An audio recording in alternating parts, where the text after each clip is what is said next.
Hey guys, and welcome back to ScarletSprites. Just a short video today because I'm behind on so many different things here, but I wanted to take a brief moment and call out some really cool arcade PCB cases from Scanline City. As cool as it is to collect actual arcade boards, they're not always sexy to look at.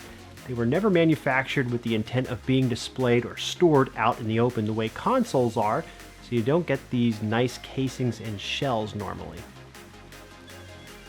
There are, of course, exceptions to that, perhaps most notably the Capcom CPS2 games that are encased in plastic and contain some nice game display stickers on the outside. Maybe more crudely and arguably largely for protection rather than looks, you have things like the casings on a PGM or Neo Geo single slot board. I'm sure you guys can think of some other examples out there, but I think you kind of get the point that not everything is wrapped up neatly.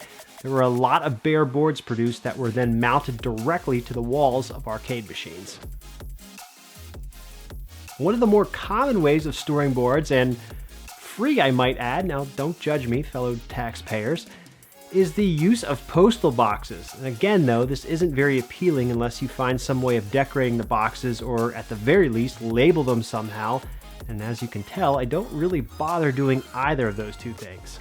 Some of you already know there are some great acrylic options out there for boards, my favorite by far being the stuff produced by Lions 3. I have a few of his CPS1 cases which are really sharp, they're well done, and I love the contrast of how the etching across the acrylic contrasts on the blue plate on these. And let's not overlook the small window cut out to display the game's title either. These are great from a protection standpoint and have the added bonus of making these games be displayable on a shelf when not in use. The other set of Lions 3 cases I grabbed were his Midway Wolf cuts. He does a standard for Ultimate Mortal Kombat 3, complete with etching, so I asked him if he'd cut a few more of these in different colors, and without the etching for me to use on some of the other games in this series. I then just printed the marquees for each game out to label them. I think these turned out pretty great, especially Rampage. The electric green looks amazing and is on point for this game. The Midway Wolf games are notoriously problematic and prone to warping, so having a solution that keeps these games protected is a somewhat needed preventative measure, but also one that allows them to be displayed nicely. So all of that lead up is to say that a great underrated YouTuber, Scanline City, and I don't say that recklessly about people, underrated gets tossed around a lot, you guys know that as well as I do. People toss it out as an easy compliment, but in this case, you can actually take it at true face value. The guy makes beautifully shot videos that are edited crisply, and surprise, he doesn't talk about made-up bullshit philosophical topics. He doesn't cover cheap plastic junk or trash third-party peripherals. He isn't ranking your favorite Zelda games that were released on a Tuesday. The guy covers real stuff, and he does it with an actual knowledge base that hasn't been looked up on Wikipedia, and he does it in a visually striking way. So all of that said, is it a shocker that the same guy is producing high-end arcade PCB cases? Not really, but that doesn't make them any less awesome.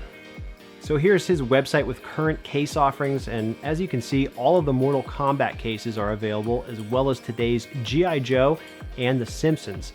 I suspect by the time you see this, Sunset Riders and Turtles will also be up. So this is awesome because there really isn't a nice option for these Konami boards currently, and I don't think Lions 3 is doing anything with that lineup yet. I have some quick time lapses of me putting the G.I. Joe case onto my board here, and these went really fast because honestly, these are super easy to install. You just want to keep in mind you want the shorter offset on the bottom of the board and then the longer posts on top to give some space for airflow and heat dissipation. And yeah, this is the board with the case fully installed. As you can see, it looks absolutely gorgeous.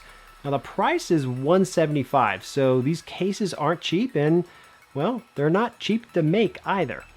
They're also protecting boards that are worth 2 or 3 times that amount, so if you're interested in, well, not storing expensive items in boxes and keeping things from falling on them, preventing scrapes on the bottom, and being proactive about keeping them from warping, well, maybe these are worth it for you.